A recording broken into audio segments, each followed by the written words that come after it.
미국 중간선거 결과 예상과 조금 달랐습니다. 공화당이 압승할 거라는 처음의 전망과는 다르게 민주당은 하원에서 예상 밖으로 선전했고요. 또 상원에서도 초박빙의 승부를 이어가고 있습니다. 선거 승리를 발판으로 대권 도전에 나서려던 도널드 트럼프 전 대통령의 입지도 흔들리고 있습니다. 국제부 뉴스룸 연결해서 알아보겠습니다. 이승훈 기자.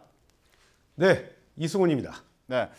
투표는 어제 끝났는데 개표는 여전히 진행 중입니다. 계속 엎치락 뒤치락 하고 있다고요? 민주공화 양당은 박빙의 승부 지금도 펼치고 있습니다. 개표는 좀 예상보다는 좀 늦게 진행이 되고 있는 것 같아요. 자, 미국의 상원 의원은 한 100명인데요. 지금까지 양당이 확보한 상원 의원 수만 보면 민주당이 48명 그리고 공화당이 49명입니다. 또 하원에서는 현재 야당인 공화당의 신승이 예상이 되고 있습니다. 하원의 경우에 모두 435석인데요. 이 가운데 아직 44곳의 승자가 아직 정해지지는 않았습니다. 일단 확정된 곳을 보면은 공화당이 204석 그리고 민주당이 187석으로요. 공화당이 앞서고 있습니다. 하원의 과반이 218석이니까 14석밖에 남지 않았죠. 그래서 공화당의 하원 선거의 승리 확정적으로 보입니다. 공화당 하원의 투표는요, 현지 시간으로 어젯밤이었어요. 일찌감치 승리 선언하기도 했습니다. 네, 그런데 이런 선거 결과 공화당의 기대와는 또 다른 거라고요?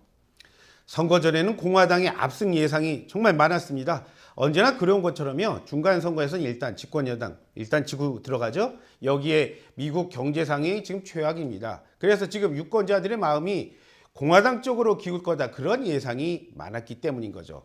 그렇다고 또 민주당이 바이든 경제 실패로 이렇게 몰아치는 공화당의 공세 막을 별다른 이슈를 만들어내지도 못했어요. 자, 그래서 저 역시도 공화당이 압승할 거라고 예상을 했는데 결과가 지금 현재까지는 참 다르게 흘러가고 있습니다. 참고로 보통 미국 선거에서 압승이다 그렇게 얘기할 때는요. 하원에서 양당의 의석수 한 30석 정도 차이를 내곤 했습니다. 네. 자, 중간 선거라는 이름처럼 이번 선거는 오늘 2024년 대선을 앞둔 조 바이든 대통령 그리고 도널드 트럼프 전 대통령의 대리전 성격도 강했는데요. 희비가 좀 갈렸겠습니다. 미국 언론은 이런 말이에요. 이번 선거의 최대 피해자가 바로 트럼프 전 대통령이라고 말이죠.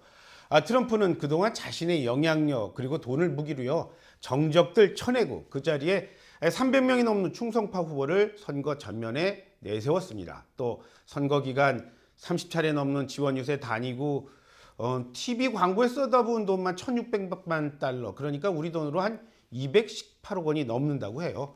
그 과정에서 자신은 얻었고요. 그래서 유세 막판에는 자신 대선 재도전하겠다 이런 가능성 언론에 조금씩 흘리기도 했고요.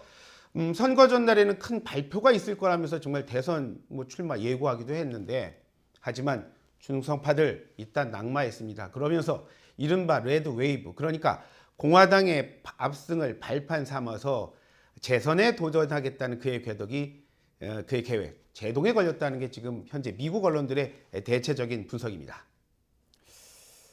네, 그렇다면 이번 선거에 대해서 도널드 트럼프 전 대통령 어떤 입장 밝혔습니까? 트럼프 전 미국 대통령 SNS에 글을 또 올렸습니다. 승리 219에 패배 16. 누가 이것보다 잘했느냐? 이런 말 썼습니다. 중간 선거 결과가 어떤 측면에서는 좀 실망스럽긴 하겠지만 그렇다고 개인적으로는 큰 승리다. 그렇게 자평한 걸로 보여요. 하지만 이런 자평에 대해서 미국 언론들 이런 말합니다. 앞으로 자신에게 쏠린 책임론을 모면하기 위한 포석이라는 거죠. 다시 말해서 이런 미국의 언론의 얘기를 봤을 때 이번 선거에서 나타난 공화당의 예상 밖 고전의 원인 트럼프 대통령 때문이다. 그렇게 보는 것 같아요. 네, 반대로 조 바이든 대통령은 좀 한시름 났을 것 같은데 조금 전에 기자회견을 했다고요? 예, 그렇습니다. 이번 중간 선거에 대한 민주당의 평가가 어떤지 조금 전 바이든 대통령을 통해서 거의 다 나왔다고 할 수 있겠네요. 바이든 대통령은 기자들과 만나서요. 자신의 재선 도전 여부를 내년 초에 결정할 거라고 밝혔습니다. 또 이번 선거를 통해서 미국의 유권자는 공화당 역시도 대통령이 나와 함께 일할 준비가 돼 있다는 것을 그런 기대를 하고 있다는 걸 분명히 확인했다면서요. 이제 공화당이 하원 다수당이 될 게 거의 확실되고 있지 않습니까? 그렇게 되면 이제 하원 의장으로 확실해 보이는 케빈 메카시, 현재 공화당의 하원 원내대표인데요. 곧 만나겠다고 했습니다. 하지만 하원에서 공화당이 다수당이 될 게 분명한 만큼 조 바이든 대통령의 국정 운영에도 차질이 불가피한 거 아니냐 이런 전망도 있더라고요. 나름대로 선방에 바이든의 정치적 타격이 상대적으로 줄어들 거라는 말이죠. 대통령 하기가 지금보다 나아질 거란 말은 결코 아니에요. 그래서 이번 중간선거 최악의 결과는 아니지만 역전의 발판을 마련했다. 그 정도로 저는 말씀드릴 수는 없을 것 같아요. 무엇보다 이제 앞으로 겪게 될 하원에서의 국회와의 긴장관계, 재선을 준비하는 바이든에게는 좋을 게 없어 보입니다. 게다가 이번 선거 기간을 통해서 이제 확인이 된 게 있습니다. 뭐냐면 바이든의 부진한 지지율, 또 그를 바라보는 싸늘한 여론을 다시 한번 확인했기 때문에 민주당 지도부 내부에서도요. 자, 고령의 바이든이, 나이가 많은 바이든이 2024년에 다시 대통령에 나오는 게 맞냐 하는 말이 여전히 많습니다. 그래서 오늘도 기자들과 만나서 약간 말조심하는 그런 인상 보였고요.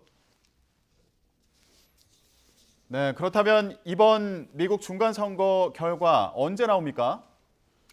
먼저 조금 전 말씀드린 이 박빙의 승부를 하고 있는 상원의 결과는요.